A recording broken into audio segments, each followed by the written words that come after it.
When it comes to Osaka, you get kind of that similar flavor of the large buildings, the bright lights. It is nothing compared to Shibuya or Shinjuku.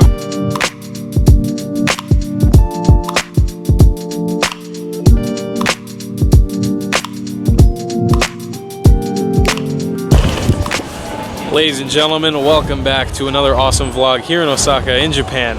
We have come to the area called Dotonbori here in Osaka. This is like the heart of Osaka. We're here by the river, and as you can see, there are tons of people over there. That's because this is kind of like Osaka's Times Square, Osaka's Shinjuku or Shibuya. This is where it's all happening down in Osaka. So we're gonna be taking you guys on a little trip today. We essentially want to talk about Osaka versus Tokyo. Which one's better? Which one's worth visiting more? Which one's worth spending more time in? A bunch of different questions that we're gonna answer today. So we're gonna head on to here and go do some exploration. See what happens. All right, ladies and gentlemen, first thing I want to note about is size. That's going to be the first comparison. Osaka and Tokyo are two very different ball games when it comes to size. One is a tiny city compared to how massive Tokyo is, being one of the biggest cities on planet Earth. And Tokyo is kind of like an unfair comparison because Tokyo is a few cities within one city. Quite a few areas and municipalities within Tokyo make up kind of like the metro Tokyo area. When it comes to Osaka, you get kind of that similar flavor of the large buildings, the bright lights. It is nothing compared to Shibuya or Shinjuku. You can't even get close to something like that, or maybe even Akihabara. But when it comes to manageability of the size, as you can see, this is kind of like a rainy day. When we were in rainy days out there in Tokyo, it was still hard to walk around because there were so many people everywhere. This is totally manageable. This is, I would say, even less than London or New York, so not totally packed all the time. And you still got kind of like that bright light situation. Nice walk by the river, nice shopping and eating out here. So when it comes to size, I think Osaka kind of has its hand buried in there a little better because it's just so doable. You know, it's smaller, it's more fun. When it comes to Tokyo, you gotta run around and you're going hours to commute everywhere. It's like, here everything is walking distance, so it's a lot easier to get around. Anyways, we're gonna head on into Ebisubasi Suji, which is kind of like the indoor-outdoor walking market. It's like an outdoor market with a hood over it so we don't get wet while it's raining. So let's head on in there. So guys, this is kind of the entrance of the market behind me. As you can see, this thing spreads out into a bunch of different alleys, and this is only one side of the street. So the other side of the street that we're gonna go down, all the way down there, is a whole nother market. But this one, once again, like an indoor market, you got those restaurants, you got those food stands, arcades, whatever you want, clothes stores, and that's the area of Dotonbori. That's the area that we're in. This is the heart of Osaka. So we're gonna head on off right now and see what we can find.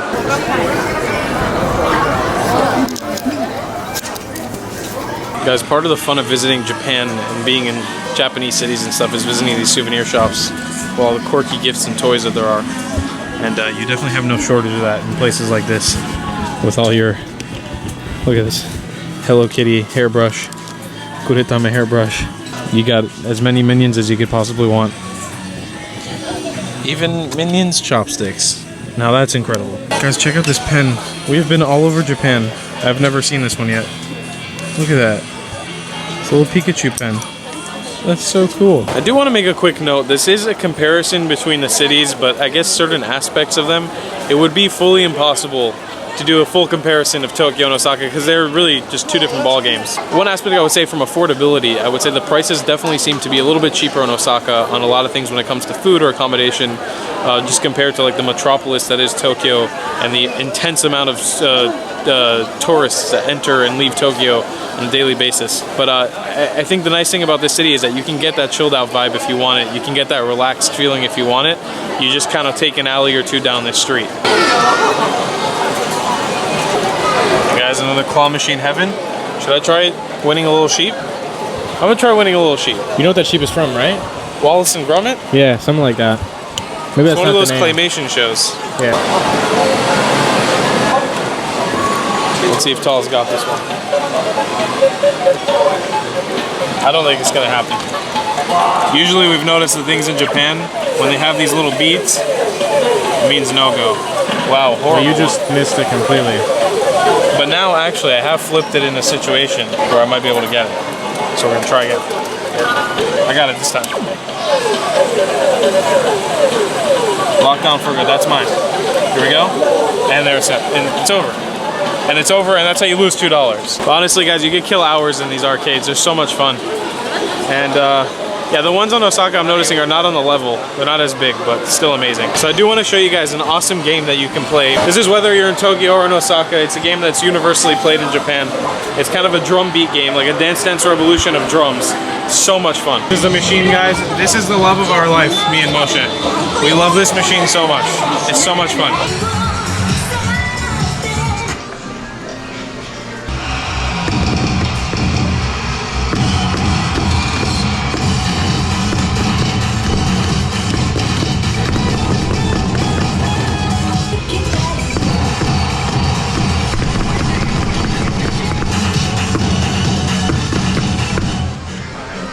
Damn, son, we killed it. That was you.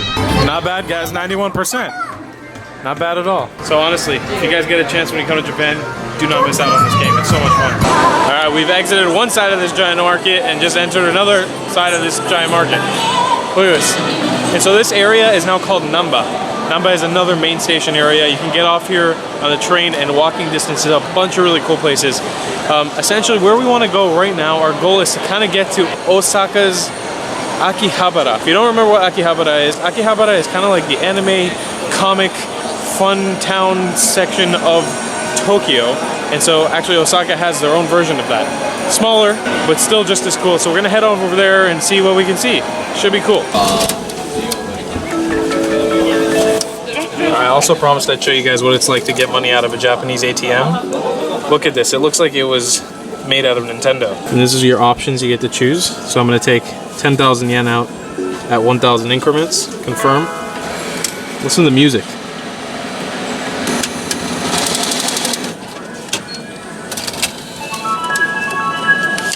Amazing.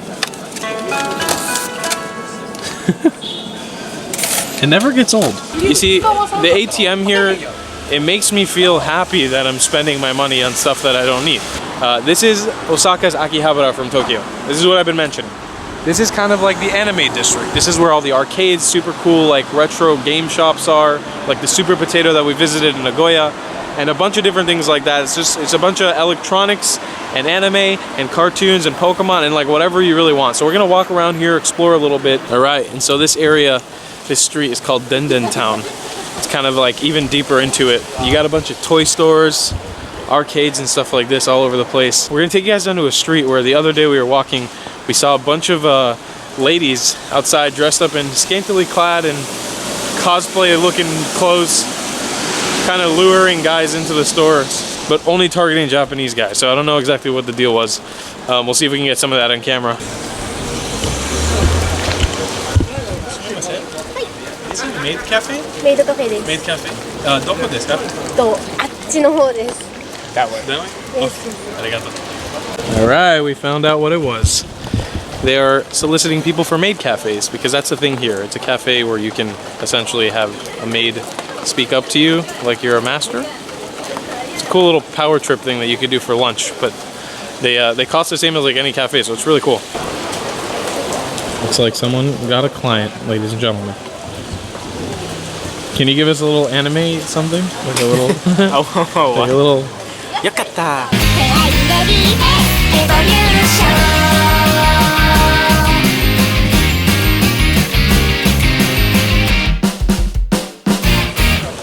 Check it out, guys. We got another Super Potato. There's a giant Mario outside.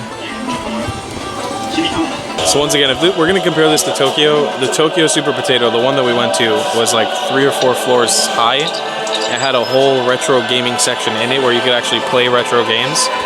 This one's more of just a store, but nonetheless, massive selection of whatever you want. You got all the old Game Boys that you want, all the old Game Boy games, all the retro music. It's amazing. You definitely know that you're in the anime area when you see a Pikachu vending machine, especially when you see one of these Pikachu drinks. This is actually like a V8 type drink, like a vegetable juice, but it comes every time different with like a different Pokemon character on it. And the juice is not very good at all. All right, guys, so inside these little capsule places, there's like these things, which are like the 18 plus machines. You can see there's a bunch outside here also. This one has a picture of some cleavage. See, like an 18 plus thing. They're like naughty capsules, so you can get interesting things in there. I don't know exactly what's going to be in this one, but Moshe's going to pop in. He's going to devote a 500 coin for us because he's a real champ. Pop it in there. Let's see what happens. See what Moshe gets.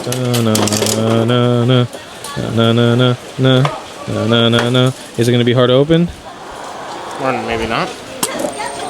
Ooh, Got some undies. sexy, sexy. It's very embarrassing because there's people walking by, but there you go. It's a little thong. Amazing. Congratulations, Moshe. You won. As you can see, guys, this place just comes alive. And they even have taiyaki with anime characters on them. I think I'm gonna actually get one of these because I'm in the mood for a taiyaki right now. はい。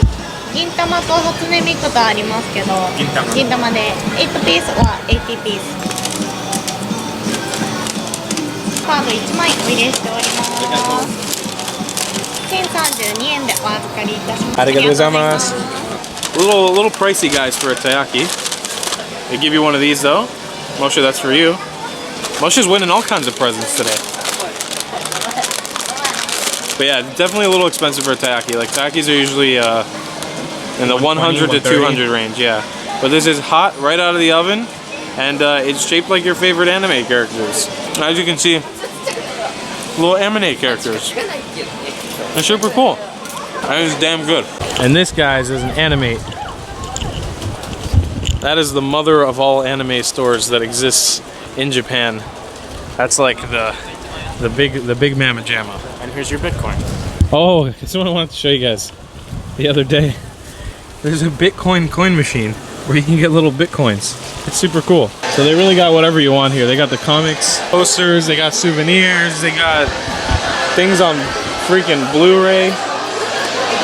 There we go. It's this one. They even have Singin' and Shine. Yeah, baby. Check out these stores, guys. This is one of those that has everything you want, pretty much. It's got even toys from capsules sold individually inside of these things. So if you can't win them in a capsule machine, you come and buy them from here. Guys, you can really catch them all here. It's amazing. Freaking look at this wall of capsules. So many capsules, guys. This truly is the Akihabara of Japan. Oh, wow. I think I have to get that. I have to get it. Also, beware. If you guys are in Japan, don't buy this one.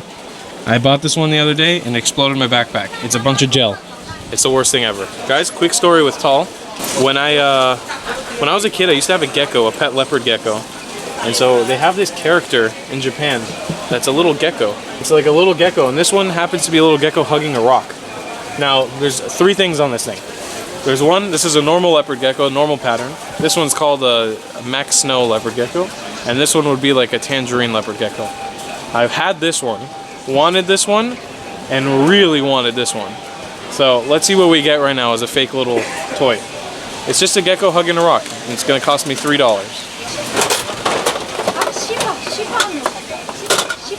Oh, hell yeah. Wow, that's hefty.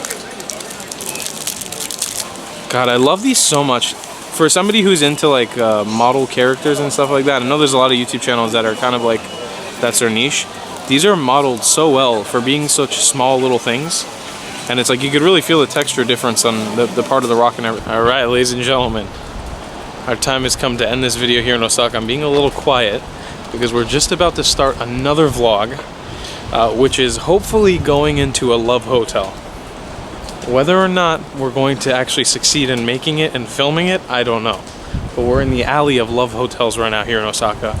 And this should all be places where people come to do their sensual activities and just do that in a hotel, and you can pay hourly. So hopefully we'll get in. I don't know if we will. We're gonna hit you guys with the Japanese word of the day today, which is machi, which means town. It's one of a cool town. Even though it's kind of a city. It is a city, totally a city. See you in the next one, Clatts. I love you a long time. Make sure to check out the Air Osaka Hostel for hosting us. Thank you so much to them. This wouldn't be possible without them.